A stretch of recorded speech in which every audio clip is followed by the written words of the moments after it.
రమాధర్ వెళ్ళి వారం రోజులయ్యింది. ఈసారి నిలబట్టవచ్చు తిరిగి రావటానికి అన్నారు. టెలిగ్రామ్ వచ్చింది అతడి దగ్గర నుండి. భయంగా విప్పాను. తను మర్నాడు వస్తున్నట్టు ఇచ్చారు. ఎంత నిరాసక్తిగా ఉండాలనుకున్నా నా హృదయం అతడి రాక కోసం ఆరాటంగా ఎదురుచూడసాగింది. ఈ విషయం అత్తయ్యతో చెప్పాను. నా వంక చూసి ముసిముసిగా నవ్వింది. అనుకోకుండా మర్నాడు అతడికి ఇష్టమైన చీర కట్టాను. టిఫిన్ చేయించి బల్ల మీద పెట్టి గుమ్మంలోకి వచ్చాను. మెల్లిగా కారు దూసుకొచ్చింది. అది మా కారు కాదు, బ్లూ ఫియట్. మాది తెల్లటి అంబాసిడర్. అందులో నుండి దిగిన యువతిని ఆశ్చర్యంగా చూశాను. చెట్లకు నీళ్లు పడుతున్న మావయ్య పైపు వదిలి వచ్చాడు. ఏమ్మా శోభ, బావున్నావా అన్నారు. నేను ఉలిక్కిపడ్డాను. బావున్నాను మావయ్య, మీ రామడోల్తో పని ఉండి వచ్చాను అన్నది. మావయ్య ఎప్పుడో చెప్పాడు, రమాధర్ను రామడోల్ అంటూ ఏడిపించేదిట. నీ అల్లరి ఇంకా తగ్గలేదా అమ్మా? నవ్వుతూ మావయ్య ఆమెని లోపలికి పిలుచుకొచ్చారు. శాంతి, మావయ్య పిలుపు విని బయటకొచ్చాను. మా కోడలు శాంతి, మా చెల్లెలి కూతురు శోభ. నేను నమస్కరించాను. ఆమె నమస్కరించలేదు సరికదా. విస్మయంగా నా వంక చూసింది. నిమిషంలో ఆమె కళ్ళు నన్ను పూర్తిగా పరీక్ష చేశాయి. మావయ్యకు బాగా కోపం వచ్చింది.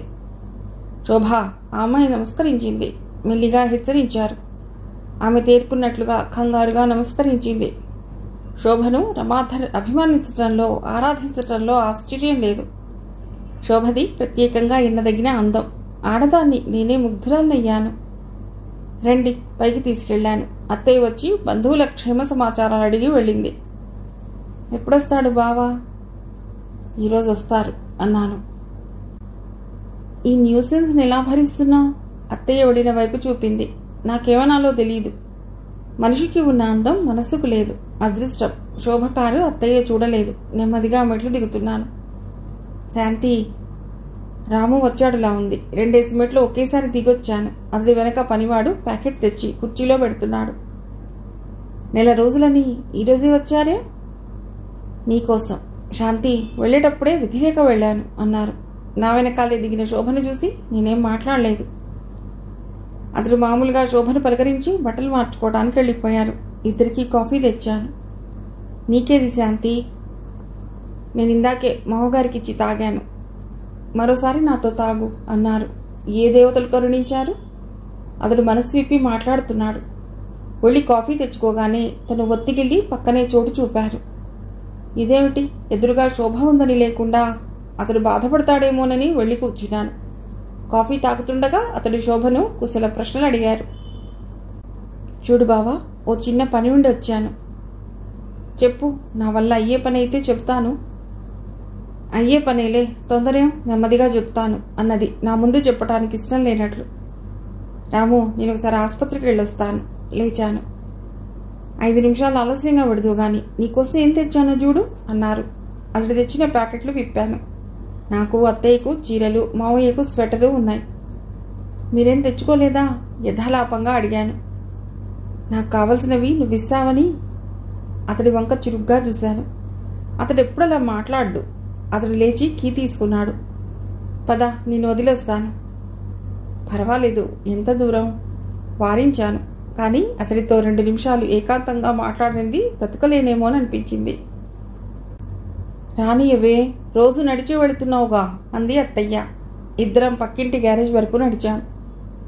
శాంతి, ఈసారెందుకు నువ్వు ఊహలోకి వచ్చి ఊరించి ఊరించి పరితపించేలా చేశావు? అదంతా మీకే తెలియాలి అన్నాను. ఏం పెద్ద మనిషి, అలాంటి రాత్రులు వివాహమైన కాడి నుండి గడుపుతున్నాను. ఇప్పుడు తెలిసి వచ్చిందా? ఏటలా నిల్చున్నావు? ఎక్కు అన్నాడు. ఏం లేదు, ఎక్కాను. సంతోషంతో నా మతిపోతోంది. చాలు, రమాధర్ మారాడు. ఈ క్షణంలో ప్రాణం పోయినా పర్వాలేదు అనిపించింది. నాకు శాంతి నీలం చీరలో కనిపిస్తే బాగుండును అనుకున్నాను. అలాగే కనిపించావు అన్నారు తృప్తిగా. అలాగే అతడి మాటలు వింటూ గడపాలనిపించింది. కానీ ఎంత దూరం? ఆసుపత్రి వచ్చేసింది. దిగాను. అతడు కారు నా కోసం వదిలేసి నడిచి వెళ్ళాడు. త్వరగా రా, నేను ఎన్నో మాట్లాడాలని వచ్చాను. పానకంలో పుడకలా శోభ వక్కత్తి. విసుక్కున్నారు. వెళ్ళేటప్పుడు బాగా అయింది అన్నట్టు నవ్వాను. మీరు అదృష్టవంతుడు డాక్టర్. నవ్వుతూ నర్స్ పలకరించింది. ఎందుకో? రూపవంతుడనే కాదు, మీ శ్రీవారు మంచి మనస్సు కలవారు కూడాను అన్నది. అతడి మంచి మనస్సు మీకెలా తెలిసింది అన్నాను నవ్వుతూ. ఆయన చూపులోని ఆరాధన.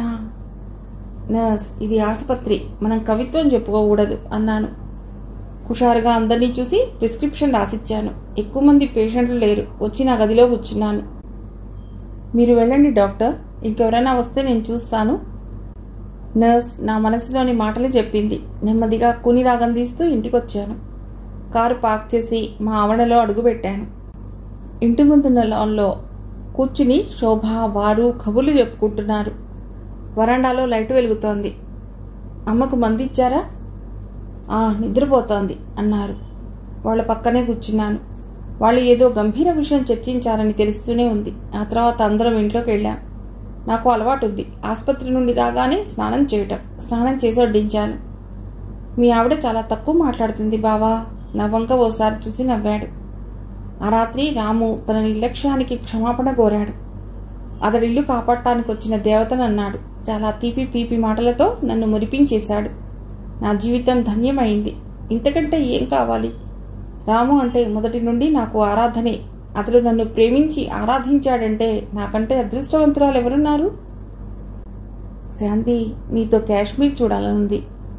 అమ్మను వదిలేలా? నీవంటే నాన్నగారికి మహా ఇష్టంలే. నీకోసం వారం రోజులు శ్రమ పడతారు. ఆయనతో చెప్పారా? చాలా సంతోషించారు. నిన్ను పూజించాలట. ఓహో, బడితే పూజ అన్నాను నవ్వుతూ. ఒక పురుషుడి సమక్షంలో స్త్రీ ఇంత నిశ్చింతగా ఆనందంగా ఎందుకుంటుంది? ఈ మానసిక బలహీనత ఎందుకో? రాము చేతిపై తల ఉంచి పడుకున్న నాకు ఎన్నో ఆలోచనలు వస్తున్నాయి. వారం రోజులైనా శోభ కదలకపోవటం చూసి ఆశ్చర్యం వేసింది. ఈ విషయం ఆయన అడగాలా వద్దా అని చాలా ఆలోచించాను. సాధారణంగా ఆయన దగ్గర ఏ విషయమూ దాచిపెట్టరు. కానీ శోభ విషయం ఎత్తటమే లేదు. ఎందుకో ఆ విషయం ఎక్కువ ఆలోచించే సమయం లేదు. మేము లేని వారం రోజులు అవస్థపడకుండా ఉండేందుకు మావయ్యకు మందులు, వాటి వాడకం రాసిస్తున్నారు. సమయం దొరికినప్పుడల్లా పెట్టె సర్దుతున్నాను ప్రయాణానికి. అటు నర్స్కి అప్పగించటం. ఊపిరి ఆడనట్లుంది. తెల్లవారితే ప్రయాణం. మిగిలినవి సర్దుతున్నాను. శాంతి, ఒక్క 10 నిమిషాలు అన్నాను ఆయన టైలు పెడుతూ. 10 సెకండ్లు కూడా భరించలేను. వెనుదిరిగి చూశాను. అతడి కళ్ళు కురిపించే అనురాగం నన్ను అయస్కాంతంలా లాగింది. మరి రేపు ప్రయాణం అయినట్లే అన్నాను కోపంగా, నా చుట్టూ బిగుసుకునే చేతులు బదులు చేస్తూ. మీ ఆడవాళ్లు సంవత్సరాలిచ్చినా సర్దటం పూర్తి చేయరు. నాకు కోపం వచ్చింది. అవును, మాకు అన్నీ సమయానికి అందించే భార్యలుంటే కామెంట్లు పాస్ చేసేవారం. భార్య లేకపోతేనే ఈ భక్తుడున్నాడు. ఏం చెప్పాలో కాని అన్నాడు భయం నటిస్తూ. వగలు నేర్చారు అన్నాను. అతడు చాలా సంతోషంగా ఉన్నాడు. అతడి మూడ్ స్పాట్ చేయడం ఇష్టం లేక పెట్టె మూసి వచ్చేశాను. అతడి సమక్షంలో నేను పొందిన అనుభూతి వర్ణించలేనిది. అలాగే అతడి చేతుల్లో మత్తుగా నిద్రపోయాను. మధ్యరాత్రి నిద్ర మెళకువ వచ్చింది. అతడికి నిద్రాభంగం కాకుండా అంతా సర్దుకోవాలని లేచాను. పక్క మీద ఆయన లేరు. బాత్రూంకి వెళ్ళి ఉంటారనుకుని ఒళ్ళు విరుచుకుని లేచాను. డ్రాయింగ్ రూంలోంచి సన్నగా ఏడుపు వినిపించింది. అత్తయ్య, త్వరగా లేచి డ్రాయింగ్ రూంలో అడుగుపెట్టబోయి ఆగిపోయాను. నా తలపై పిడుగుబడినా, కాళ్ళ కింద భూమి కదిలినా అంత కలవరం కలగదేమో. రాము కౌగిలిలో శోభ వెక్కి వెక్కి ఏడుస్తోంది. ఆమె తల నిమురుతూ ఓదారుస్తున్నాడతడు. నన్ను కించపరచాలనే గదు ఈ ప్రేమంతా నటిస్తున్నావు నీ భార్యతో? శోభ మాటలు పదునైన బాకుల్లా నా హృదయంలో దిగాయి. ఆ క్షణంలో వెళ్ళి ఇద్దరినీ చంపేయాలన్నంత ఆవేశం వచ్చింది. నా వృత్తి, నాలో పెరిగిన సంస్కారం అడ్డొచ్చింది. ఆ ఇంట్లో ఏ కాస్త అలజడి జరిగినా అత్తయ్యకు మెళకువ వస్తుంది. నెమ్మదిగా నడవలేనట్లు, ప్రాణం పోతున్నట్టు వచ్చి మంచం మీద వాలిపోయాను. నా కోపం అంతా ఆవేశంగా మారింది. నా ప్రేమంతా అసహ్యంగా మారుతోంది. 2 చేతుల్లో మొహం దాచుకుని దాదాపు గంటసేపు ఏడ్చాను. ఇంకా రాము లోపలికి రాలేదు. కళ్ళు తుడుచుకుని కళ్ళు మూసుకున్నాను. అడుగుల చప్పుడు బట్టి రాము గదిలోకి వచ్చాడని తెలిసింది. ఇప్పుడైనా వచ్చి సంగతి ఇది అని చెబుతాడనుకున్నాను. అదేం లేకుండా ఓ నిట్టూర్పు వదిలి పడుకున్నారు. ఇద్దరికీ నిద్ర లేదు. ఇటు తిరిగి నేను, అటు తిరిగి ఆయన ఆలోచిస్తున్నాం. స్త్రీలు కోరే సుఖాలేవి నా నుండి పొందలేరు. మరిచిపోయే అనుబంధమా? కానీ మర్చిపోయాను. శోభను గుర్చి వివాహానికి పూర్వం అతడు అన్న మాటలు గింగురుమంటున్నాయి. స్వయంకృత అపరాధం. ఈ 4 రోజుల నుండి అతడు చూపిన ప్రేమ, అనురాగం శోభ ముందు తన సుఖశాంతులు ప్రదర్శించుకోవటానికని గుర్తుకు వస్తే ఒళ్లంతా తేళ్లు కుట్టినంత మంటగా ఉంది. పక్కన వినిపించే అతడి ఉచ్ఛ్వాసలు కూడా వినలేనట్లుంది మనస్సు. ఎలా ఈ నరకం భరించేదెలా? ఇల్లు కూలి ఇద్దరం అలాగే మరణిస్తే? రాత్రి తిన్న ఆహారంలో ఏదైనా కల్తీ కలిసి విషపూరితమైతే? నా ఆలోచనలు సాగుతుండగానే అతడి చెయ్యి నా చుట్టూ పడింది. వదిలించి వేసి ముడుచుకున్నాను. నేను లేచేటప్పటికీ అతడు గాఢ నిద్రలో ఉన్నాడు. శోభ వెళ్ళిపోయిందిట. ఆశ్చర్యంగా చూశాను. అమ్మా శాంతి, మావయ్య పిలిచారు. ఏమిటండి? వెనక్కు తిరిగి అడిగాను. శోభ ఏదైనా అసభ్యంగా మాట్లాడిందా? అదే అలా అడుగుతున్నారు? విస్మయంగా అడిగాను. నీ ముఖం రోజులా కళకళ ఆటలేదమ్మా. ఆయన కళ్ళల్లో ఆవేదన స్పష్టంగా కనిపించింది. రాత్రి చాలాసేపు మేల్కొని సామాన్లు సర్దుకున్నాను. సంజాయిషి ఇచ్చాను. సరే తల్లి, నువ్వు నన్ను పరాయి వ్యక్తిగా భావించినా నాకు 3 కొడుకుల కన్నా నువ్వే ఎక్కువన్న సంగతి మర్చిపోకమ్మా. నువ్వు రాత్రంతా మేల్కొని పద్మావతికి సపర్యలు చేయలేదా? అక్కడ నిలబడలేక బాత్రూం వైపు పరిగెత్తాను. హృదయం అంతా పచ్చి పుండులా ఉంది. ఇలా చెప్పాను ఆయనతో ఈ విషయం. అదిగాక నన్ను మోసగించి మభ్యపెట్టిందెవరూ లేరు. తలుపు వేసుకుని తనివి తీరా ఏడ్చాను. అన్నీ మర్చిపోయాను.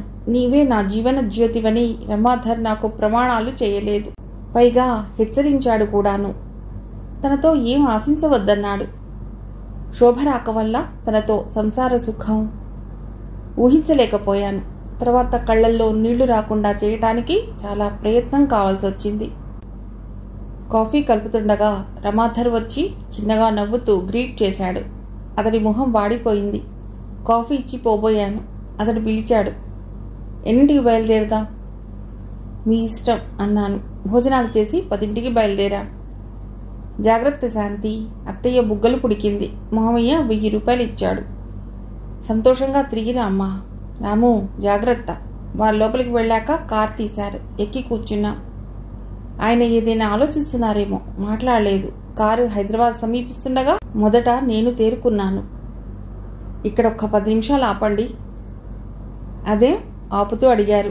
రమాధర్ మొహం చూస్తూ చెప్పదలుచుకున్నది చెప్పలేకపోయాను. మొహం కిటికీలోంచి బయటకు పెట్టాను. చూడండి, మన జీవితం ఇలా అవుతుందని ఊహించలేదు. మాట పైకి పెకిలి రావటం లేదు. శాంతి, ఏమిటిది? అతడు దగ్గరగా వచ్చి నా మొహం తన వైపు తిప్పుకున్నారు. ధైర్యం చేయాలి, నటన చేత కాదు.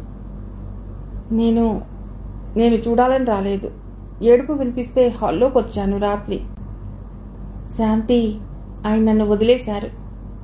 నేను మనిషినే, మనస్సుంది. మీ తప్పేం లేదు. మీరు మొదటే అంతా చెప్పారు. కానీ కళ్ళు నా అధీనంలో లేవు.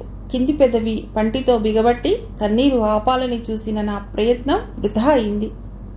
కన్నీటి పొరల్లోంచి అతడి మలినమైన ముఖం కనిపిస్తోంది. కొన్ని నిమిషాలు ఇద్దరి మధ్య మౌనంగా దొర్లిపోయాయి. మీ జీవితంలోకి నేను రాకపూర్వము జరిగిన దానికి బాధపడేటంత మూర్ఖురాల్ని కాదు. కానీ ఇప్పుడు ఏ విధంగానూ నా మనసుకు నచ్చజెప్పుకోలేకపోతున్నాను. కేవలం శోభను టీస్ చేయటానికి నన్ను ఆపుకోలేని దుఃఖం వచ్చింది. అతడు బలవంతంగా ముఖం తన వైపు తిప్పుకుని కన్నీరొత్తాడు. శాంతి, మన మధ్యన అపోహలుండరాదు. ఒక్క విషయంలో నువ్వు నా మాట నమ్మాలి. నేను శోభ కోసం అతడి కంఠం అదోలా అయింది. నిన్ను మభ్యపెట్టే నీచుణ్ణి కాదు. వద్దు, మీరు సంజాయిషి ఇవ్వద్దు. మనసులో పుట్టెడు బాధతో మీ వెంట కాశ్మీర్ రాలేను. నన్ను మా అమ్మ దగ్గర దింపి మీరు వెళ్ళండి అన్నాను. నేను చెప్పింది వినవా? వింటాను, ఇప్పుడు కాదు. నా మనసు కుదుటపడ్డప్పుడు. ఆవేశంలో మాట్లాడే మాటలు అనర్థాలకు దారి తీస్తాయి అన్నాను. సరే, అతడేం మాట్లాడలేదు. యాక్సిలరేటర్ నొక్కాడు. అతడికి ఎందుకో కోపం వచ్చినట్లుంది. రాని, నేను మనిషినే. ఆ సంగతి గుర్తించక నా ముందే అలా ప్రవర్తించటమా? స్త్రీ కదా, శోభకైనా బుద్ధి లేదా? కారు ఆగ్గానే బావా, పిల్లలు ఆనందంగా పరిగెత్తుకొచ్చారు. వాళ్ళని దగ్గరకు తీసుకున్నాను. నా బట్టలున్న సూట్ కేసు తీశాడు రమాధర్. బావా అందుకున్నాడు. మేము కాశ్మీర్ ప్రయాణం పెట్టుకున్నాం. ప్రభుత్వోద్యోగులకు కుదురుతుందా? నేను వెళ్ళాలి. శాంతి మీ దగ్గర ఉంటుంది. ఆమె ఇష్టం వచ్చినప్పుడు వెళుతుంది నిర్వికారంగా అన్నాడు. అబ్బా, ఎంత నటన! అందరం ఇంట్లోకి వెళ్ళాం. అమ్మా చూడెవరొచ్చారో? అక్కయ్య కేక వేసింది. అమ్మ వచ్చింది. ఆమె కళ్ళు మిళమిళా మెరిశాయి. నన్ను దగ్గరకు తీసుకుంది. ఆమె హడావుడి అంతా ఇంత కాదు. ఫలహారాలయ్యాక రమాధర్ బయలుదేరాడు. అప్రయత్నంగా నా కాళ్ళు కారు వరకు లాక్కెళ్ళాయి. వెళ్ళొస్తాను శాంతి. ఒక్క నిమిషం చూశాడు నేనేం చెప్తాను అని. ఆ తర్వాత మెల్లిగా కార్ స్టార్ట్ చేసుకుని వెళ్ళిపోయాడు. అక్కడే ఎంతసేపు నిల్చున్నానో నాకే తెలియదు. కారు ఇంకా కనిపిస్తోందా శాంతి? బావ అడిగేసరికి సిగ్గుపడి లోపలికి వచ్చాను. ఈ 10 ఏళ్లలో ఎన్నడూ తిరిగినంత తిండి తింటూ నిద్రపోయాను. అక్కయ్యతో సినిమాలకు, పిల్లలతో షికార్లకు యాంత్రికంగా వెళ్ళొచ్చాను. రాత్రింబవళ్ళు నన్ను వేధించే ప్రశ్న ఒక్కటే, నా జీవితం ఇలా ఎందుకు అయింది? సమాధానం దొరికింది. రమాధర్ జీవితంలో బలవంతంగా ప్రవేశించాను. అతడికి నేనంటే ఆసక్తి లేదు. అతడిని నిందించి లాభం లేదు. ఒక్కసారి మామగారు కళ్ళ ముందు కదిలారు. జీవితంలో సంసార సుఖం ఒక్కటే జీవించటానికి కేంద్రమా? నేను డాక్టర్ని. రోగుల సేవలో జీవితం గడిపేయవచ్చు. అవును, రమాధర్ అనే వ్యక్తితో ప్రమేయం లేదనుకుంటే. వారం రోజులకు కాస్త ప్రశాంతపడింది మనస్సు. బావా, రేపు వెళ్ళిపోతాను. నీకేం తొందర? ఆయన రాని. అబ్బా, వాళ్ళు వచ్చి తీసుకువెళ్లే కాలం పోయింది బావా అన్నాను చిరాగ్గా. బావ వెళ్ళి బట్టలు తెచ్చాడు. అమ్మ పిండి వంటలు చేసింది. ఈసారి ఉట్టిగా వస్తే ఊరుకొని చెల్లాయి బొట్టు పెడుతూ మేళమాడింది అక్క. నా కళ్లలో నీరూరింది. ఆ అదృష్టం నాకెక్కడిది? చూసిన దృశ్యం మర్చిపోయి కాపురం చేసే విశాల హృదయం నాకు లేదు. 1 గంట వరకు పనిచేసి అలసటగా ఇంటికొచ్చాను. వాకిట్లో కారు చూసి తెల్లబోయాను. 4 రోజుల తర్వాత వచ్చాడు రమాధర్. అతడి ముఖం ఎలా చూడాలి? మెల్లగా ఇంట్లోకి వెళ్ళాను. అతడి తల్లితో ఏదో మాట్లాడుతున్నాడు. అతని వైపు చూడనట్టే గదిలోకి వెళ్ళాను. అతడు వస్తాడని ఆశించాను, కానీ రాలేదు. అమ్మా శాంతి, త్వరగా రా, అబ్బాయి ఫలహారం చేయలేదు అని అత్తయ్య పిలిచింది నవ్వుతూ. నీది తప్పేరా, అమ్మాయి అలిగిందంటే అలగదు మరి. 4 రోజులకు ఆ ఇల్లు గుర్తుకు రావటం. ఆమెను తలుచుకుంటే చాలా బాధగా ఉంది. ఈ 2 జీవితాలకు అంతం లేదా? బట్టలు మార్చుకుని స్నానం చేసి వచ్చాను. నేను బిగిసి కూర్చుంటే వాళ్ళు ఇంకా ఎన్నో ఊహిస్తారని వడ్డించాను. భోజనాలయ్యాక అతడు నా వెనకాలే గదిలోకి వచ్చాడు. శాంతి అన్నాను నిర్లిప్తంగా, నిరాసక్తిగా. అతడిపై ఇప్పుడు నాకు ఎలాంటి వ్యామోహము లేదు. నా కళ్ల ముందు నిలిచిన తెరలు తొలగిపోయాయి. నా పొరపాటు తెలిసొచ్చింది. వనిత తనంత తావలచి వచ్చినా అన్న సామెత ఊరికే పుట్టిందా? నా ఉత్తరం చదివావా? లేదు. చించావా? ఆ మాత్రం అర్థం చేసుకోలేరా? అది చెప్పాలా? నాకు 3 నెలలు ఢిల్లీలో పని ఉంది. వెళ్లే ముందు నీ మనసులోని సంశయాలు దూరం చేసి వెళ్ళాలి. రాము అంటూ ప్రేమగా పిలిచే నీవు మౌనంగా ఉన్నావంటే ఎంత కోపం వచ్చిందో నాకు తెలుసు. అతడి చేతులు నా చుట్టూ పడ్డాయి. వెంటనే అతడి చేతుల్లో ఒదిగిపోయిన శోభ కనిపించింది. అతడికి దూరంగా జరిగాను. నేను మిమ్మల్ని సంజాయిషీ కోరలేదు. మీరు వివాహానికి ముందు అన్నీ చెప్పారు. నాకు నాపైనే కోపంగా ఉంది. చటుక్కున వెనుదిరిగాను. శాంతి, ఏమిటి విపరీతం? మన వివాహం మంచి ముహూర్తంలో జరగలేదా? నేను ఈ భూమి మీదికే దుర్ముహూర్తాన వచ్చాను. విసురుగా అంటున్న నా చేయి పట్టుకున్నాడు. వద్దు శాంతి, అర్థంలేని ఆవేశంతో మన జీవితాలు నాశనం చేయకు. నేనా? రోషంగా తిరిగి అడిగాను. అంతలో వాకిట్లో పెద్ద కలకలం. డాక్టర్ అమ్మ అన్న ఆక్రందన వినిపించింది. అతడు చెయ్యి వదిలివేశాడు. ఆయన వెనక నేను బయటికొచ్చాం. కొందరు మనుష్యులు ఓ వ్యక్తిని మోసుకొచ్చారు. ఆమెనకే ఓ స్త్రీ హృదయ విదారకంగా ఏడుస్తోంది. ఆమె నా 2 కాళ్ళు పట్టుకుంది. అమ్మా, నా భర్తను కాపాడమ్మా. ఆళ్ల చేతులు బడా. పొలం దగ్గర తగాదా వస్తే కొట్టుకుంటారా? అతడికి ప్రథమ చికిత్స చేయాలి. ఈ దుర్ఘటన అత్తయ్య చూస్తే మరో రంగం తయారు. అందుకే బలవంతంగా ఆయనతో మాట్లాడవలసి వచ్చింది. అమ్మను ఈ ఛాయలకు రానివ్వకండి అన్నాను. ఆయన లోపలికి వెళ్లారు. గల్లంతు చేయవద్దని వచ్చిన వారికి నచ్చజెప్పలేక ప్రాణం విసిగిపోయింది. ప్రథమ చికిత్స చేశాను. రక్తస్రావం అధికంగా అయింది. వెంటనే రక్తం ఇవ్వాలి. ఆ వసతి నా దగ్గర లేదు. వెంటనే కారులో వేసుకుని భార్య, అతడి బావమర్ది వెంటరాగా హైదరాబాద్ వెళ్ళాను. 7 గంటలు. అదో విచిత్రావస్థ. మరేం గుర్తుకు రాలేదు. అతడి ప్రాణం కాపాడటం తప్ప. ప్రమాదం గడిచిందని తెలిసాక తేలిగ్గా ఊపిరి పీల్చుకున్నాను. ఆ రాత్రి ఒంటరిగా డ్రైవ్ చేయటమా? నాకేమవుతుంది అన్న ధైర్యం వచ్చింది. నిరాశలోంచి ధైర్యం వస్తుంది కాబోలు. తల భారంగా ఉంది. నుదుట పట్టిన చెమట తుడుచుకుంటూ మెల్లిగా కార్ దగ్గరకు వచ్చాను. సిగరెట్ కాలుస్తూ కార్ దగ్గర ఆయన నిలబడి ఉన్నాడు. అతడి మొహంలో విసుగు చూస్తే చాలాసేపటి నుండి అలా నిల్చున్నట్లు అనిపించింది. ఎప్పుడొచ్చారు? 2 గంటలకు పైనే అవుతుంది. ఎలా వచ్చారు? బస్సులో. తాళం చేతులు ఇలాతే. అమ్మయ్యా అనుకున్నాను. నిజంగా నాకు కారు నడిపే ఓపిక లేదు. అతడికి కీస్ ఇచ్చాను. ఎలా ఉంది నీ పేషెంట్కి? ప్రమాదం దాటింది.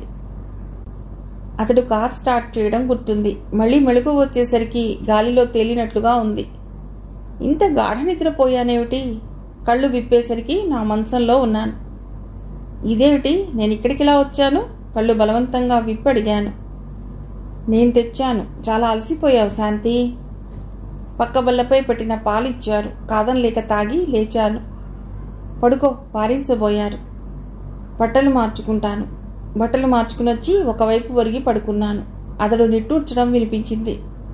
2వ రోజు కాఫీ తీసుకుంటుండగా అడిగాను, ఏమైనా చెప్పేదుందా? శాంతి, నేను మళ్ళీ రావటం ఆలస్యం అవుతుందని చెప్పారు. నేను లండన్ వెళ్ళాలనుకుంటున్నాను. అప్లై చేయమంటారా? నీ ఇష్టం అన్నారు. మొదట 2 నిమిషాలు తెల్లబోయారు. నేను ఇలా అడుగుతానని ఆశించి ఉండరు. 8 గంటలకు వారు వెళ్ళిపోయారు. ఇప్పుడిప్పుడే నిగ్రహం అలవరుచుకుంటున్నాను. ఫారిన్ వెళ్ళటానికి కావలసిన వివరాలు సేకరించమని పావకు ఉత్తరం రాసి పోస్ట్ చేశాను. నా మనసేమిటో నాకే తెలియటం లేదు. సాయంత్రాలు అత్తయ్య అవస్థని చూస్తే ఆమెను వదిలి ఎక్కడికి వెళ్లను అని ఓ నిశ్చయానికి వస్తాను. రాత్రి ఒంటరిగా పడుకోగానే అందరిపైన కోపం వస్తుంది. వివాహానికి పూర్వం పైలా పచ్చీసుగా తిరిగిన మొగాళ్లు లేరా? ఒక్కరినే నమ్ముకుని బతికే స్త్రీల పట్ల సానుభూతి లేదు ఈ పురుషులకు. తన తల్లి కోసం నా జీవితం పణంగా పెట్టానన్న విశ్వాసమే ఉంటే పరాయి స్త్రీతో కులుకుతాడా? ఫారిన్ వెళ్లే తీరుతాను. ఆయన పాటలో ఆయన పడని అనుకున్నాను. ప్రకృతి నన్ను వెక్కిరించింది. పాలిపోయిన మొహం చూసుకుని నవ్వుకున్నాను. నేను రమాధర్తో వదిలి చేసుకోబోయిన ముడి బిగుసుకుపోతుందన్న మాట. జీవితంలో తిరిగే చిత్రమైన మలుపులంటే ఇవే కాబోలు. అత్తయ్య మావయ్యల సంతోషం చెప్పనలవి కాదు. 2 రోజుల తర్వాత అమ్మ, అక్కయ్య, బావ వచ్చి హాస్యం ఆడుతుంటే మతిపోయింది. మావయ్య ఇంత సంతోషించారా? 2 బావగారులకు పిల్లలున్నారు. వారం రోజులకు రమాధర్ వచ్చాడు. అతడి మొహం చూడలేకపోయాను. అప్పటికే అత్తయ్యకు చికిత్స ప్రారంభించాను. అప్పన్న మరణం పాతపడిపోవాలని అప్పుడప్పుడు కారు తేవటం, హార్న్ ఇవ్వటం, ఆమె ఆరాటపడగానే నిజం చెప్పటం. కానీ దానివల్ల ఒక్కోసారి రాత్రంతా నిద్ర ఉండేది కాదు. ఆమె ఏడుస్తూ గిలగిలలాడిపోయేది. ఏటో ఒక్కోసారి ప్రాణం పోయినా బావుండును అని విసుక్కునేవారు మావయ్య. ఆయన గదిలోకి వచ్చి పిప్పని తన ఉత్తరాల వంక చూసుకుని తెల్లబోయాడు. శాంతి, ఒకప్పుడు నేను నిన్ను నిర్లక్ష్యం చేస్తే నా కోసం పరితపించావు, ప్రేమించావు. కానీ అన్నీ మరచి నా హృదయమంతా నిన్నే నింపి ఆరాధిస్తూ ఉంటే అసహ్యించుకుంటున్నావు. ఇది విధి నాటకం. సరే, నీ అంత నీవు నిలదీసి అడిగే వరకు ఏ విషయాలు చెప్పను, సరేనా? నీ ఆరోగ్యం మాత్రం నిర్లక్ష్యం చేయవద్దు అన్నారు. దానికి జవాబు ఇవ్వలేదు. భోజనాల దగ్గర మళ్ళీ నా ఆరోగ్యం గురించి చర్చ వచ్చింది. నేను ఎంత చెప్పినా వినదు. మీ అమ్మకు ఆ చికిత్స ప్రారంభించింది. ఆ పిచ్చిది ఒకనాడు చచ్చినా బావుండు అన్నారాయన. అత్తయ్య అప్పడాలు వేయిస్తోంది. ఈ విషయం వింటే బతకగలదా? మావయ్య, నా గొంతు నాకే కర్కశంగా వినిపించింది. మీరు ఇంకోసారి ఆ మాట అన్నారంటే నా ఉనికిలో అర్థం లేదు అన్నాను కోపంగా. 2 నెలలకే గుణం కనిపించడం లేదు. ఏం గుణమో, ఇప్పుడు నీ ఆరోగ్యం ముఖ్యం అన్నారు ఉదాసీనంగా. వీలైనంత వరకు టూస్ తగ్గిస్తున్నాను. వెళ్ళినా 1-2 రోజుల కంటే ఎక్కువ ఉండటం లేదు. అత్తయ్య విషయం 2 రోజులు చూశారు. శాంతి, ఈ చికిత్స మాని, నేను చూడలేను అన్నారు బాధగా. సగంలో వదిలిపెట్టడం డాక్టర్ల లక్షణం కాదు అన్నాను దృఢంగా. అమ్మ, బావ కూడా చెప్పి చూశారు. నేను మాట్లాడలేదు. ఆమె కేసు నా వృత్తికే సవాల్.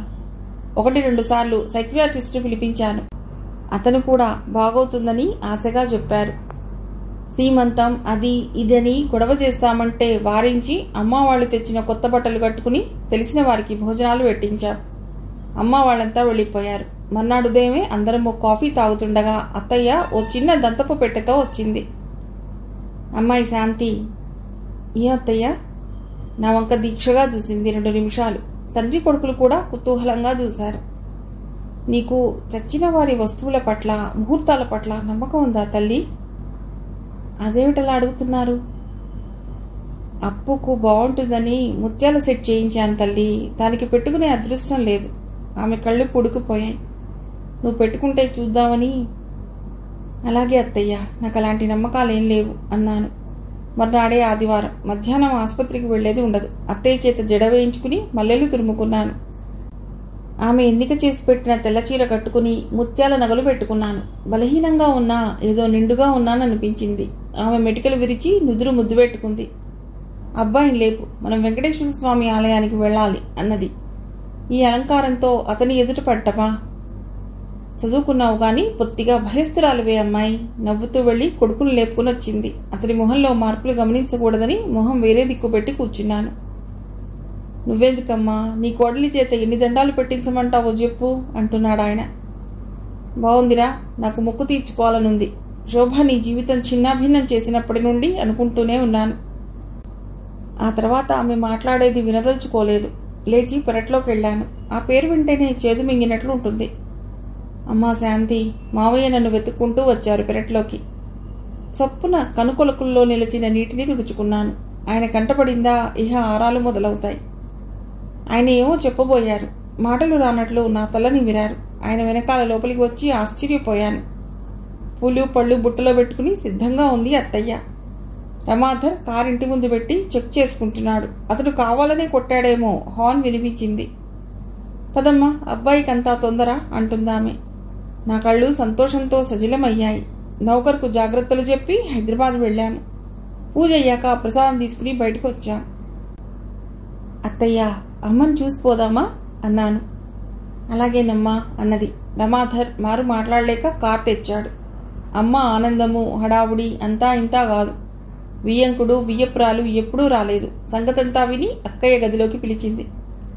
ఏమిటే నీ పిచ్చి, ఆ చచ్చిన పిల్ల నగలు వేసుకుంటావా? అక్కయ్య, అవునే, అందరి బాగోగులు కోరేదానివి నువ్వున్నావు. నీ విషయాలు మేము అడగవద్దు నిష్ఠురంగా అంది. అది కాదక్క, ఒక అభాగ్యురాలి కోరిక కన్నా మన నమ్మకాలు విలువైనవి కావు.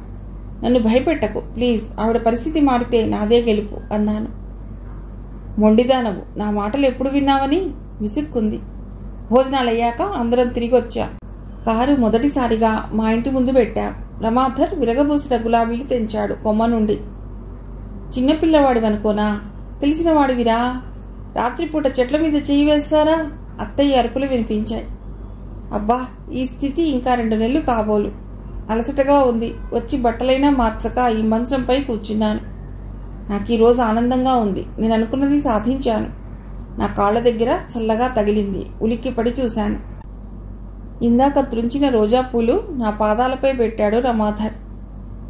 ఇదేం పరిహాసం? కాళ్ళు వెనక్కి లాక్కున్నాను. శాంతి, నాకు వేరే దేవుడు ఉన్నాడంటే నమ్మకం లేదు. మానవత్వంతో ఇతరుల కోసం స్వార్థ త్యాగం చేయగల మనిషే దేవుడు అని నా నమ్మకం. ప్లీజ్, అలాంటి మాటలు నేను వినలేను. నాకు కంపరం పుట్టుకొచ్చింది. నాపై అంత అభిమానమే ఉంటే శోభతో అంత విచ్చలవిడిగా తిరిగేవారా? నా సమక్షంలోనే నా కన్నుగప్పే పెద్ద మనిషి. నటన బాగా వచ్చు. సరే, ఈ టానిక్ తాగు అన్నారు. ఈ 2 నెలల నుండి నా భోజనం విషయంలో, మందుల విషయంలో అత్యంత శ్రద్ధ కనబరుస్తున్నారు. అవును, నాకేదైనా అయితే తన తల్లి బాధ్యత ఎవరు స్వీకరిస్తారు? టానిక్ తాగి అలాగే పడుకున్నాను. 4 రోజుల తర్వాత 2 బావగార్లు, తోడికోడళ్లు వచ్చారు. మావగారు రాశారట. ఈసారి విసురులు కాస్త తగ్గాయి. ఇప్పుడేమంటారు అన్నట్లు రమాధర్ వదినల వంక చూశాడు. గట్టివాడివే అభినందించారు వదినలు. విందులు వినోదాలు జరుగుతున్నాయి. మా ఇంటికి రావటం మానేసిన బంధువుల రాకపోకలు మొదలయ్యాయి. నాకు నోబెల్ ప్రైజ్ దొరికినంత ఆనందంగా ఉంది. ఒక విషయం ఖచ్చితంగా చెప్పగలను. గృహస్థ జీవితపు ఛాయలు తప్పకుండా సాంఘిక జీవితంపై పరావర్తనం అవుతాయి. మా అత్తగారి చికిత్స నాకు ప్రత్యేకమైన గౌరవం తెచ్చిపెట్టింది. ఆసుపత్రిలో అందరూ గౌరవంగా చూస్తారు. ఊరి వారికి నేనంటే ప్రత్యేకమైన అభిమానం. ఒక విధంగా నిశ్చింత. అక్కడ కూడా రాజకీయాలే ఉంటే నా పని ఏమయ్యేదో. ఆ రోజే హైదరాబాద్ నా ప్రయాణం. మనసంతా అదోలా ఉంది. స్త్రీకి ప్రసవం అంటే పునర్జన్మ అంటారు. మళ్ళీ ఈ ఊరు రాగలనా, ఈ పరిసరాలు చూడగలనా అనిపించింది. ఇంకా తెల్లవారలేదు. లేచి హాల్లోకి వచ్చాను. అత్తయ్య గదిలో దీపం వెలుగుతోంది. నెమ్మదిగా అటెళ్ళాను. ఆమె వెక్కి వెక్కి ఏడుస్తోంది. చూడు పద్మ, నువ్వు ఇలా నిరంతరం దుఃఖిస్తే అప్పన్న తిరిగి వస్తుందా? మావగారి అన్వయింపు. చెట్టంత కూతురు ఎలా మర్చిపోవాలండి? రోజు నీ బాధ చూస్తుంటే ఆ మత్తు మందు ఇవ్వటమే మేలనిపిస్తుంది. ఆయన కంఠం బాధగా ఉంది. ఇంకా ఏడ్చిన శబ్దం వినిపిస్తూనే ఉంది. చూడు పద్మ, శాంతి మన ఇంటికి వచ్చే నాటికి నువ్వు ఉన్మాద స్థితిలో, నీ కొడుకు మరో రకమైన పిచ్చిలో ఉన్నారు. ఆ అమ్మాయికి ఎందుకో మనపై జాలి, అభిమానం కలిగాయి. మన ఇంటికి దేవతగా వచ్చింది. ఆమె కోసమైనా నీవు నీ దుఃఖం మర్చిపోక తప్పదు అన్నారు. అక్కడ నిలబడలేకపోయాను. మనస్సు కుదుటపడ్డట్టే అనిపించింది. మళ్ళీ ఇదేం? ఆమె మానసికంగా చికిత్స పొందింది. కానీ ఆలోచిస్తుండగానే ఒక విధంగా నడుములో పోటు ప్రారంభమైంది. ఈ స్థితిలో హైదరాబాద్ పోలేనన్న సంగతి తెలుసు. పనికురవాడిని పిలిచి నర్సును పిలిపించాను. నర్స్ భర్తకు హోటల్ ఉండటం ఎంత అదృష్టం. వంట వార్పు అనే బాదరబందీ ఉండదు. ఏమండి, ఇంకా ఏదైనా చెప్పాలా? నీకు నేనే ఫస్ట్ పేషెంట్ అయ్యేలా ఉంది నర్స్ అన్నాను. అలాగా, మీరు ఇంకా హైదరాబాద్ వెళ్ళారనుకుంటున్నాను. నేను వెళ్ళి అంతా తయారు చేస్తాను, మీరు రండి. వచ్చినంత హడావుడిగా వెళ్ళింది. విషయం అర్థమై ఉంటుంది. నిద్రమత్తు వదిలించుకుని వచ్చారు రమాధర్. 10 నిమిషాల్లో చేరవచ్చు శాంతి. తీసుకెందుకు? ఇక్కడ ఎందరు పురుళ్ళు పోసుకోలేదు అన్నాను. అతడు మరేం తర్కించక డ్రైవర్ని పిలిచి అమ్మ దగ్గరకు పంపాడు. అప్పుడే నిద్రలేచిన అత్తగారి హడావుడి అంతా ఇంతా కాదు. అప్పుడు ఆమెను పరీక్షగా చూశాను. కళ్ళ చుట్టూ నల్లని వలయాలు ఏర్పడ్డాయి. చిక్కిపోయిందనడానికి జాకెట్టు వదులుగా ఉంది. ఏంటమ్మా అలా చూస్తావు? ఏం లేదు అన్నాను తల తిప్పుకుని. ఎందుకో నాకు ఎలా అయినా పోయినా పర్వాలేదు అనిపిస్తుంది. ఆసుపత్రిలో చేరిన గంటకు అమ్మ, అక్కయ్య వచ్చారు. మధ్యాహ్నం నేను ఈ లోకంలోకి వచ్చానన్నట్టు కేర్ మంటోంది పాప. అమ్మాయి నిరాశగా చూసింది నర్స్. అవునే, నేను మా బాబాయ్ అవతరిస్తాడనుకున్నాను అన్నది అక్కయ్య.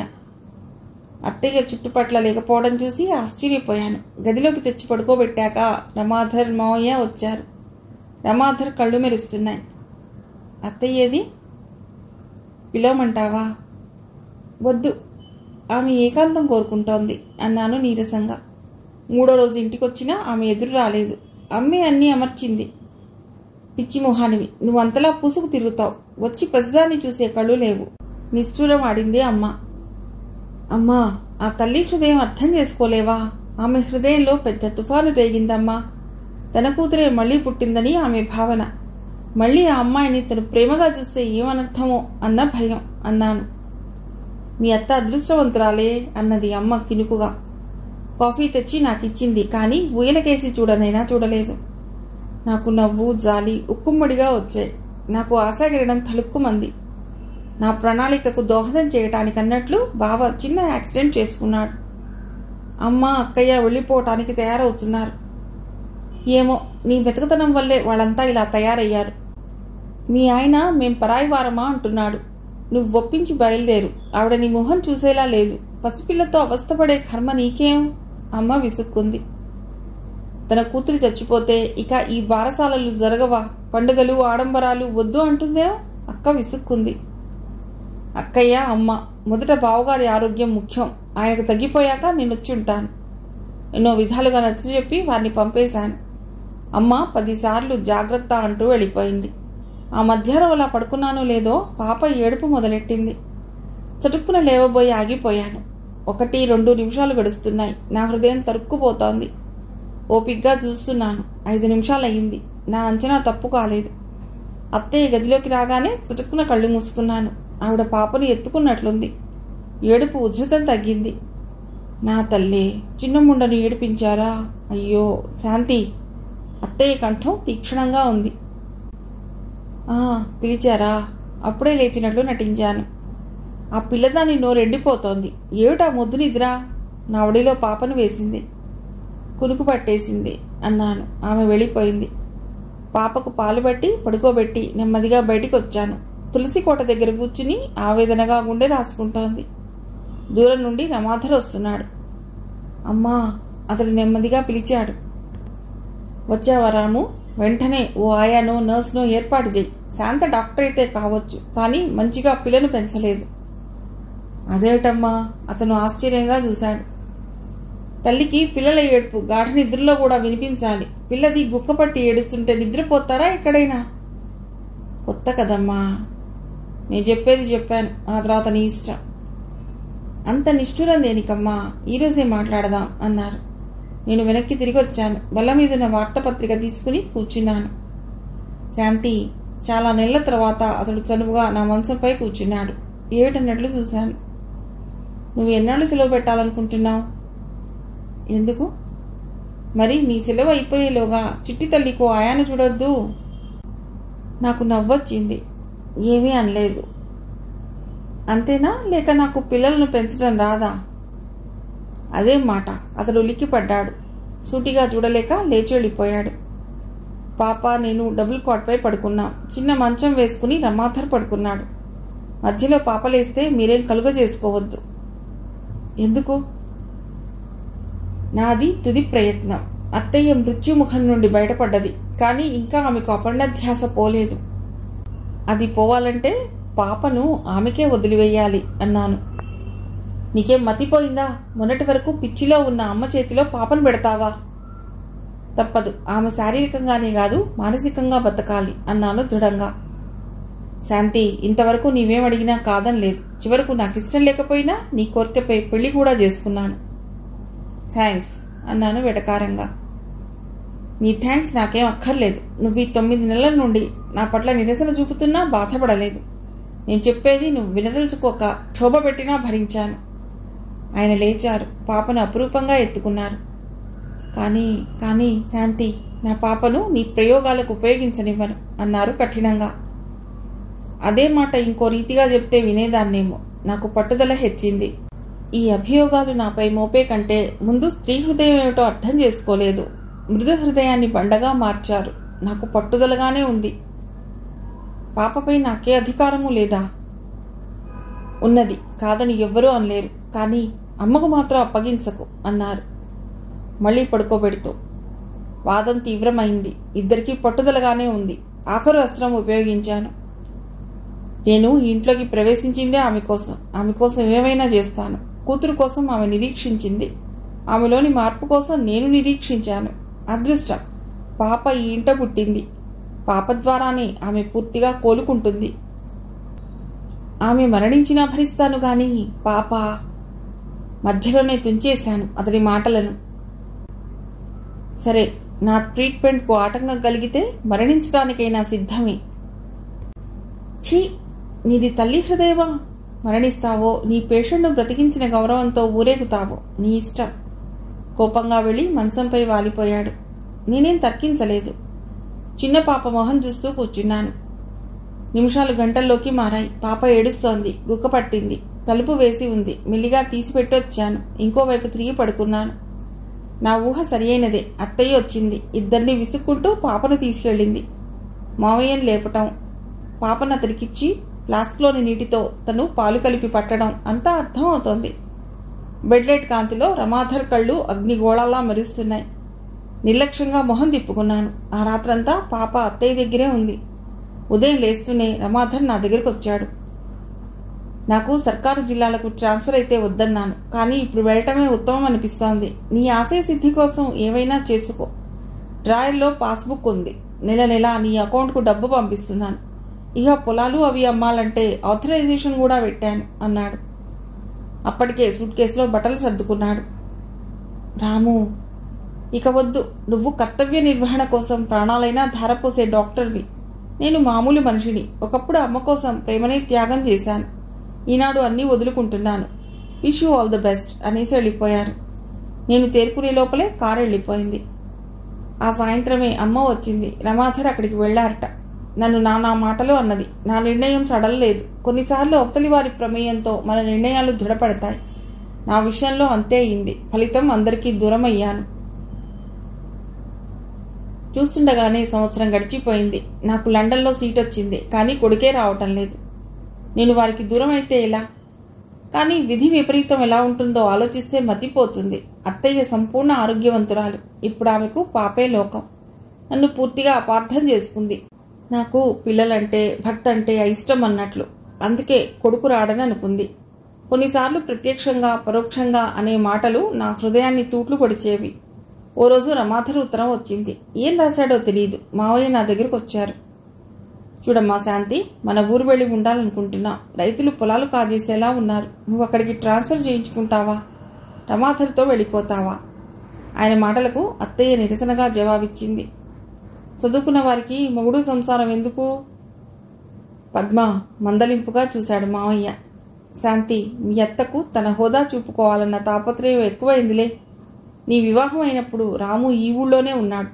ఇంతకాలం ఉన్నాం. మీరు వెళ్ళి ఊళ్ళో ఉండండి. నాకు లండన్ నుండి వచ్చిన ఫారాలు చూపాను. అమ్మా శాంతి, ఏమిటమ్మా ఇది? వాడు మమ్మల్ని ఊళ్ళో ఉండమని రాస్తే నీకోసమే అనుకున్నాను.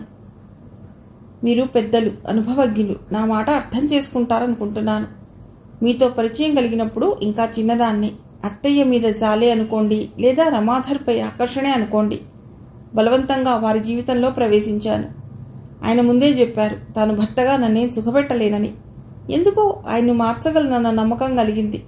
అందుకే పర్వాలేదంటూ వివాహం చేసుకున్నాను. శోభ రాకతో ఆయన నాకు దగ్గరయ్యారు. ప్రేమతో కాదు, శోభను ఉడికించటానికి. వారింకా ఒకరిని ఒకరు ఆరాధించుకుంటున్నారు. పొరపాటు పడ్డావు శాంతి, నీరసంగా అన్నారు. లేదు, నేను నా కళ్ళతో చూశాను. ఏమిటని వివరంగా అడక్కండి. అప్పుడే నేను విదేశాలకు పోదామనుకున్నాను. నా ప్రణాళికకు ఓ రూపం ఏర్పడక పూర్వమే పాపకు తల్లినవుతున్నానని తెలిసింది. నాకు జీవితంలో మిగిలిన ఆకర్షణ, ఆశాజ్యోతి పాపే. కానీ ఒక తల్లి హృదయం ఎరిగిన తల్లిగా పాపను వదులుకుంటున్నాను అత్తయ్య కోసం. అక్కడ అత్తయ్య అపార్థమే చేసుకుంది. అందుకు నిరాశ కలగటం లేదు. శాంతి, ఇప్పుడే వాడికి టెలిగ్రామ్ ఇస్తాను. సంగతి ఏమిటో తెలుస్తాను. ఆయన పోబోయారు. వద్దు మావయ్య, బలవంతంగా ఆయన జీవితంలో ప్రవేశించాను. అది చాలు. ఇంకా బలవంతపు కలయిక ఎందుకు? నాపై ప్రేమ ఉంటే ఒక్క 10,000 రూపాయలు ఇవ్వండి అప్పుగా. అమ్మా, ఆయన కళ్ళు నిండుకున్నాయి. అక్కడ పాస్బుక్ ఉంది. సంవత్సరం నుండి మీ అబ్బాయి పంపిన డబ్బు వివరాలు ఉన్నాయి. నా జీతమే వాడాను. అలా నన్ను పరాయవాణ్ణి చేసి అప్పు అడక్కమ్మా. నువ్వు నా బిడ్డవు శాంతి. ఆయన నా తల నిమురుతూ ఉండిపోయారు. లండన్లో అంటే పట్టణానికి చాలా దూరంలో ఉంటున్నాను. అక్కడ ఆలోచించడానికి సమయమే దొరకదు. దొరికిన చిన్న అపార్ట్మెంట్ కూడా మనమే శుభ్రం చేసుకోవాలి. వంట, చదువు, బిజీగా గడిచిపోతోంది జీవితం. అప్పుడప్పుడు పాప గుర్తుకొచ్చేది. తల్లిదండ్రుల చిటికిన వేలు పట్టుకుని నడిచే పిల్లలను అలాగే చూస్తూ నిలబడేదాన్ని. మనలా ఎవరూ పిల్లలను చంకన ఎక్కించుకు తిరగరు. కాస్త నడక వచ్చిన పిల్లలు నడుస్తారు. నడకరాని పిల్లలను తోపుడు బండిలో తీసుకెడతారు. అలా పిల్లలు వెడుతూ ఆడుతూ ఉంటే గంటలు గంటలు చూసేదాన్ని. దానికి తోడు నేనున్న అపార్ట్మెంట్కు వెనకాలే పార్క్. సినిమాలకు, డాన్స్లకు ఎక్కడికి వెళ్లేది లేదు. అలాగే కిటికీలోంచి చూస్తూ కాలం గడిపేదాన్ని. ఒక్కోసారి వీలును బట్టి మాత్రం పార్కు వెళ్లేదాన్ని. ఆ చిన్నారి పాపల్లో నా పాప కనిపించేది. ఓ రోజు ప్రొఫెసర్తో అత్తయ్య కేసు చెప్పాను. ట్రీట్మెంట్ ఇచ్చిన డాక్టర్ను నేను అని చెప్పలేదు. ఆయన క్షణం ఆలోచించారు. ఓ డియర్, అది అసాధ్యం. నువ్వు చూసావా? ఎస్ సార్, నా స్నేహితురాలే ఆ డాక్టర్ అన్నాను. ఐసీ, నిజంగా లాంటి వారు 100కి 1 ఉన్నా గర్వించాలి. ఆరోగ్య కేంద్రాలు, విద్యా కేంద్రాలు ఈ రోజుల్లో వ్యాపార సంస్థలుగా మారాయి అన్నారు పైపు పీలుస్తూ. నాకు ఆ క్షణంలో ఎంత మానసిక బలం కలిగిందో చెప్పలేను. ఒక వృద్ధుడు, అనుభవజ్ఞుడు, ఉత్తముడైన వ్యక్తి నోట అలాంటి ప్రశంసలు వింటుంటే నాలోని నిరాశ, నిస్పృహలు దూరం అయ్యాయి. నేను నా కోసం కాదు, నా వృత్తి కోసం బతకాలి. మెల్లిమెల్లిగా రమాధర్ను మర్చిపోగలుగుతున్నాను. అప్పుడప్పుడు నిష్ఠురంగా అమ్మ ఉత్తరాలు వచ్చేవి. ధైర్యం చెబుతూ బావ, మావయ్య రాసేవారు. ఇప్పుడు పదే పదే అందరూ గుర్తుకు వచ్చి ఏడవటం లేదు. మొదట సైకియాట్రీ తీసుకుందాం అనుకున్నాను. ఎందుకో మనసు అంగీకరించలేదు. నాకు తెలియకుండానే హృద్రోగాలకు సంబంధించిన విషయాల్లో ఆసక్తి కలిగింది. మాట వరుసలో చెప్పింది పెద్ద ప్రమాదం తెచ్చింది. ఓ రోజు మా ప్రొఫెసర్ సైకియాట్రీ చదివే విద్యార్థులను నా దగ్గరకు తెచ్చారు. ఆ కేసు మరోసారి చెప్పు డియర్, వీళ్ళకు చాలా ఉపయోగం అన్నారు. చెప్పాను. ఆ తర్వాత వాళ్ళ టీవీలో కూడా ప్రసారం చేశారు. ఒకటే ఒక లోపం మన వాళ్లలో, వారు చెయ్యరు, చేసేవారిని ప్రోత్సహించరు. తెగింపు లేదు. మనిషికి ప్రోత్సాహం 1000 ఏనుగుల బలం అన్న సంగతి మొదటిసారిగా గ్రహించాను. అదే ప్రోత్సాహంతో ముందుకు సాగాను. చూస్తుండగానే ఓ సంవత్సరం గడిచింది. డబ్బుకు ఇబ్బందిగానే ఉంది. రాబడి ఎంతో, అంతకు రెట్టింపు ఖర్చులుంటాయి. ఎక్కడైనా పార్ట్ టైం పని చేయాలన్నా ఇంకో సంవత్సరం చదువయ్యాకే. ఈసారి సెలవుల్లో ఏదో ఒక పని చేయాలనుకున్నాను. ఆ సాయంత్రమే యూనివర్సిటీలో మ్యాథమెటిక్స్ ప్రొఫెసర్గా చేరిన రామన్, అతడి భార్య నా అపార్ట్మెంట్కు వచ్చారు. నాకు ఆశ్చర్యంగా ఉంది.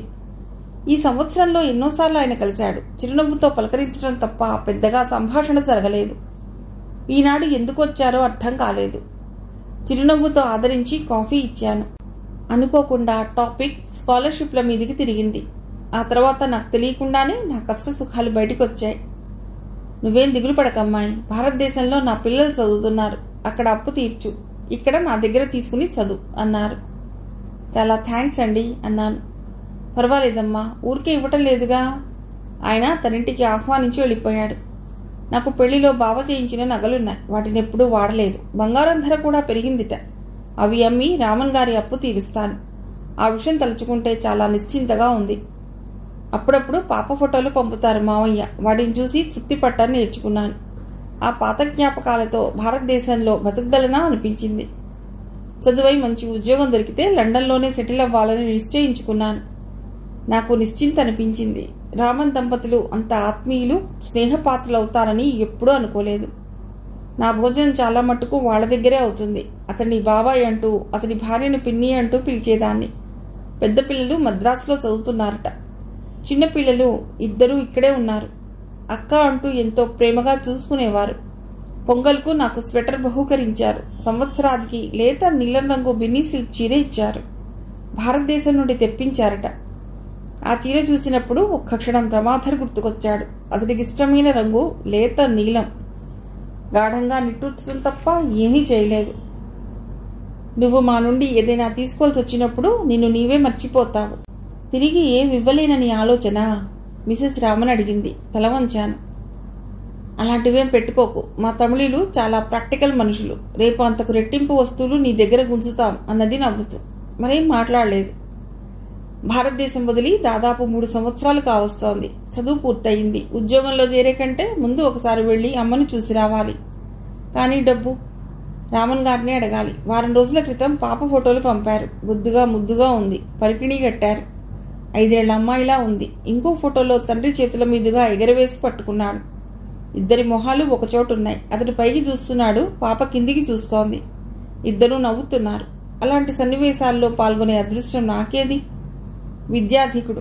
నేనేం చేసినా వారి కుటుంబం శ్రేయస్సుకని తెలియదా? పూర్తిగా మర్చిపోయి ఉంటాడు. ఫోటోలు డ్రాయర్లోకి తోసి రామన్ ఇంటికి వెళ్ళాను. అతడు నా మాటనే సమర్థించాడు. ఓ 2 నెలలు అమ్మ దగ్గర ఉండిరా అని సలహా ఇచ్చారు. ప్రయాణానికి ఏర్పాట్లన్నీ జరిగాయి. అపార్ట్మెంటు వాళ్ళకు అప్పగించి రామన్ ఇంట్లోకి మారాను. తెల్లవారితే నా ఫ్లైట్. 10 దాటే వరకు మాట్లాడి ఆ తర్వాత పడుకున్నాం. ఆయన రీడింగ్ రూమ్లో ఉన్న సోఫా కమ్ బెడ్ నా పడక. అస్తవ్యస్తంగా పడి ఉన్న నా బ్యాగ్, స్వెటర్ సర్దుకున్నాను. బల్లపై ఓ మూల పెడుతుండగా బల్ల మీద భారతదేశం నుండి వచ్చిన ఉత్తరం కనిపించింది. చిరపరిచితమైన దస్తూరి. వెనక అడ్రస్ చూడగానే నా తల తిరిగిపోయింది. అయితే రమాధర్ రాజన్కు తెలుసా? ఆ క్షణంలో సభ్యత, సంస్కారము మర్చిపోయాను. కుతూహలం మిగిలింది. వణుకుతున్న చేతులతో ఉత్తరం విప్పాను. ఇంగ్లీష్లో ఉంది. డియర్ సార్, మీరు నన్ను స్టూడెంట్గా ఎంత అభిమానించారో అంతకు రెట్టింపు నా భార్య శాంతిని ఆదుకున్నందుకు ధన్యవాదాలు. మీరు చేసే సహాయం ముందు నేను చేసిందెంత? డబ్బుంది కాబట్టి అవసరంలో ఆదుకున్నాను, అంతే. శాంతి నా ప్రసక్తిని గాని, బేబీ ప్రసక్తిని గాని ఎన్నడూ ఎత్తలేదని బాధపడ్డారు. తప్పు ఆమెది కాదు, పూర్తిగా నాదే. ఆమెను అర్థం చేసుకోలేకపోయాను. నా కోసం స్త్రీగా ఆమె కోరికలన్నీ త్యాగం చేసింది. నా ఇంటి కోసం, నా తల్లి కోసం ఆమె తల్లి హృదయాన్నే రాయిగా మార్చుకున్నది. అటువంటి శాంతికి నేను ఈ మాత్రం సహాయం చేయటం గొప్పంటారా? ఆమె సంతోషంగా ఉంటే అదే చాలు. నా విషయమై శాంతిని మీరు హెచ్చరించవద్దు. డబ్బు మీ పేర బ్యాంకులో వేశాను. రసీదులు పంపమంటే పంపుతాను. పాప బాగుంది. అమ్మను పూర్తిగా బిజీగా ఉంచుతుంది. ఈ మధ్య అమ్మ కూడా కోడలిని తీసుకురమ్మని కేకలు వేస్తోంది. నాన్నగారికి కోడలిని కీర్తించడమే ఫుల్ టైం జాబ్గా మారింది. నాకు ప్రమోషన్ వచ్చింది. 2 నెలల క్రితం మద్రాసు వచ్చాను. మీ చిరంజీవులు క్షేమంగా ఉన్నారు. ఈసారి సెలవులకు హైదరాబాద్ రమ్మని చెప్పాను. ఆంటీకి నమస్సులు అందజేయండి. మీ ప్రియ శిష్యుడు రమాధర్. నాకు ఊపిరి పీల్చుకోవటం భారం అనిపించింది. ఏమిటి వెలుగు నీడలు? రమాధర్కు నా పట్ల ఇంత అనురాగం ఉందా? రాత్రంతా నిద్ర లేదు. పశ్చాత్తాపడేవాడిని క్షమించకూడదా? ఏమిటి నా కర్తవ్యం? 2 సంవత్సరాలుగా దాదాపు మర్చిపోయిన సమస్య మళ్లీ లేచి కూర్చుంది. మర్నాడు ఉదయం లేచాను. మామూలుగా వాళ్ళు విష్ చేస్తే నాకెలాగో అనిపించింది. ఎంత మంచివాళ్ళు, ఎంత గుట్టుగా వ్యవహారం నడిపారు. ఆనాటి నీలం చీర రమాధర్ పంపిందే అయి ఉంటుంది. ఒంట్లో బాగుండలేదా? మిసెస్ రామన్ అడిగింది. ఇంట్లోకి వెడుతూ ఆగాను. అదేం లేదు అన్నాను. బాత్రూంలో దూరి స్నానం చేసి బయలుదేరాం ఎయిర్పోర్ట్కి. అప్రయత్నంగా వంగి వారి పాదాలు ముట్టుకున్నాను. ఏమిటమ్మా ఇది? ఆయన వెనక్కి జరిగాడు. కొడుకు కావాలని దీవించమంటుందేమో అన్నదావిడ నా మొహంలో కలగబోయే మార్పులు చూస్తూ. నేను చిన్నగా నవ్వాను. అందరూ చేతులుపుతూ కనిపించారు. అమ్మ పక్కన అక్కయ్య, బావ, మావయ్య, తర్వాత అత్తయ్య, ఆమె చేతిలో ఆరోగ్యంగా ఉన్న పాప. 2 చేతులు ఊపుతోంది. నా కళ్ళు వెతికేవారు మాత్రం కనిపించలేదు. దగ్గరగా వచ్చి పాప కోసం చేతులు చాపాను. సిగ్గుగా బామ్మ భుజాన్ని ఖర్చుకుపోయింది. రామ్మ అన్నాను. అప్పటికే అక్కయ్య పిల్లలు నన్ను చుట్టుముట్టారు. దాన్ని ఎత్తి పెంచితే కదా గుర్తుపట్టడానికి. అమ్మ నిష్ఠూరం. నా కళ్ళల్లో నీళ్లు తిరిగాయి. బలవంతంగా పాపను తీసుకుని గట్టిగా ముద్దు పెట్టుకున్నాను. మళ్ళీ అత్తయ్య చేతిలోకి దూకింది. నేను చిన్నగా నవ్వుతూ కళ్ళొత్తుకున్నాను. ఇప్పటికైనా తెలిసిందా శాంతి? తల్లి గుండె వెన్నయితే కూతురు గుండె రాయని అమ్మ అడిగింది. పరీక్షగా చూశాను. 10 ఏళ్ల వయసు పెరిగినట్లు అనిపించింది. అమ్మను చుట్టేశాను. బయటికి పోదామా? మావయ్య అడిగారు. అమ్మను వదిలి మావయ్యకు నమస్కరించాను. ఆయన కళ్ళు తడిగా ఉన్నాయి. లండన్ వెళ్ళి లావవుతామనుకుంటే మరీ చిక్కిపోయావేం? బావ అడిగాడు. చాలండి, దానికి అక్కడ వండి తినిపించే ఆప్తులు ఉన్నారని లావు అవుతుందనుకున్నారా? అక్క విసుక్కుంది ముద్దుగా. వెంటనే రామన్ దంపతులు గుర్తుకొచ్చారు. రమాధర్ రాలేదన్న విషయం పుండులా సలపసాగింది. అందరం అమ్మ దగ్గరికే వెళ్ళాం. భోజనాలు అయ్యాయి. ఇహ మేము వెడతాం శాంతి, పాప నుంచి వెడతాం, ఉండలేకపోతే పంపించు అన్నది అత్తయ్య. ఎక్కడికి వెడతారు? ఆశ్చర్యంగా అడిగాను. నీకు రాయలేదు కదూ, పాప బడికి పోతుందని. మేం సిటీలోనే ఉంటున్నాం. శాంతినగర్ కాలనీలో ఇల్లు కొన్నాం. అందరం పోదాం మన ఇంటికే, కావాలంటే మళ్ళీ వస్తాను అన్నాను. ఆ ముసలి దంపతుల కళ్ళు మెరిశాయి. టాక్సీ వచ్చింది. అమ్మ విసుక్కుంది. దీనికేదో మందు పెట్టారు అంటూ. టాక్సీ దిగి ఇంట్లోకి వెడుతూ ఆగాను. ఇంటి పేరు శాంతి నిలయం అని పెట్టారు. క్షణం చూసి లోపలికి వెళ్ళాను. నిద్రపోయిన పాపను హాల్లో పడుకోబెట్టింది అత్తయ్య. హాల్లోకి తలుపున్న గదికి కర్టెన్ వేసి ఉంది. అదే అట్లుంచి చూసి వెళ్ళింది.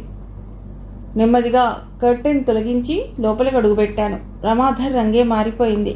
కళ్ళ కింద చేతులు పెట్టుకుని వాలు కుర్చీలో జారుపడ్డాడు. పక్కన యాస్ట్రే నిండా సిగరెట్ పీకలే. అతడి ఆ స్థితికి కారణం నువ్వే అన్నట్టు ఏదో అదృశ్య కంఠం అరిచింది. నా కళ్ళు నిండుకున్నాయి. రాము, అతడు ఉలిక్కిపడి చూశాడు. అతడు నా రాకను నమ్మలేనట్లు చూశాడు. శాంతి, ఏ గుర్తుకు రావటం లేదా?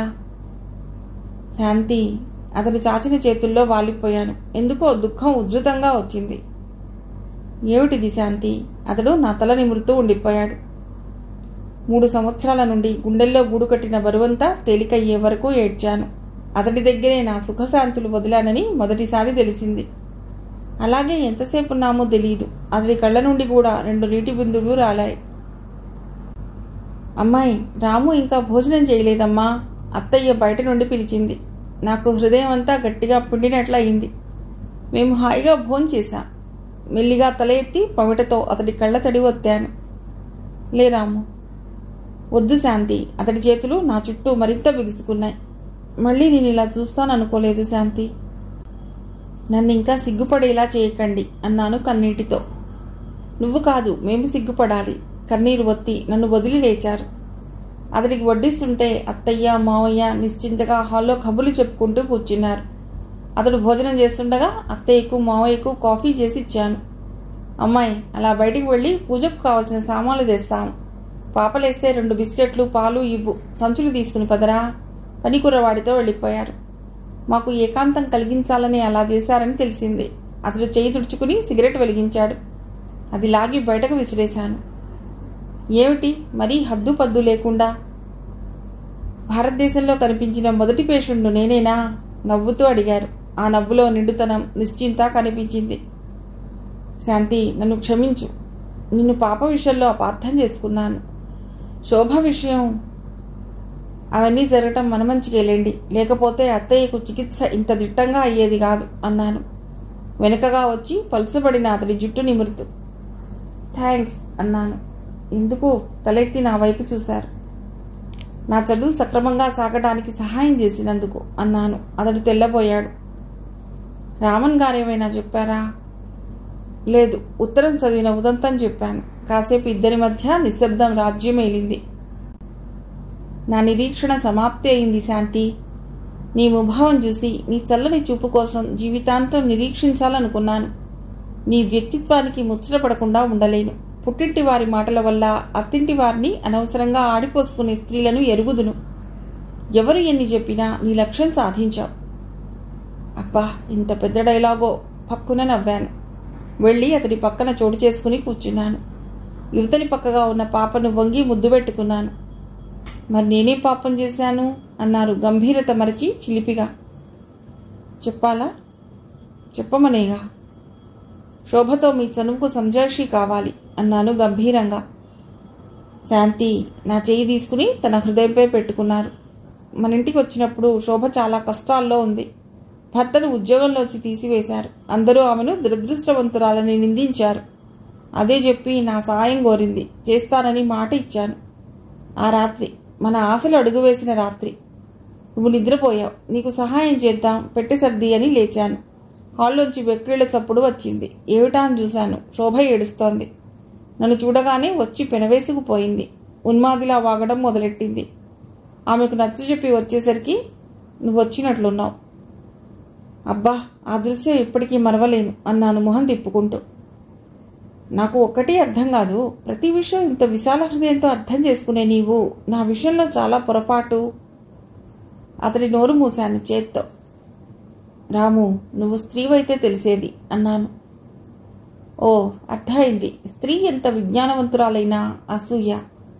నా చేతిని తన చేతితో పట్టుకుని అన్నాడు. అసూయ అనుకోండి, ఏవైనా అనుకోండి, నా బాధ వర్ణనాతీత. పోనీ నన్ను మీరు ఇంకొకరి కౌగిల్లో చూస్తే ఊరుకుంటారా? అనుకోని ప్రశ్నకు తెల్లబోయాడు. అమ్మా, పాప లేచింది. నన్ను రామును మార్చి మార్చి చూసింది. అన్నయ్య అంటూ అతడి ఒడిలో దూరింది. నేను కాస్త దూరం జరిగాను. ఈ వరస ఎవరు నేర్పారు? ఇంకెవరు? అమ్మ అన్నారు. అయితే పాప నన్ను వదినా అంటుందా? నవ్వుకున్నాను. మరి నేనే వారికి ఆ హక్కు ఇచ్చాను. ఇద్దరం కలిసి పాపకు పాలు తాగించాం. నేను తెచ్చిన బొమ్మలు, ఫ్రాకులు ఇచ్చాక నాకు దగ్గరగా వచ్చింది. కొత్త ఫ్రాక్ వేశాను. పుట్ట బొమ్మలా ముద్దిచ్చే పాపను ముద్దు పెట్టుకున్నాను. పాప వద్దండి, పాపమ్మ అంటారు పనివారు. అపర్ణ అందాం. శాంతి. అవునండి. అతడు పాపను నన్ను దగ్గరకు తీసుకుని తృప్తిగా కళ్ళు మూసుకున్నాడు. కథ సుఖాంతం.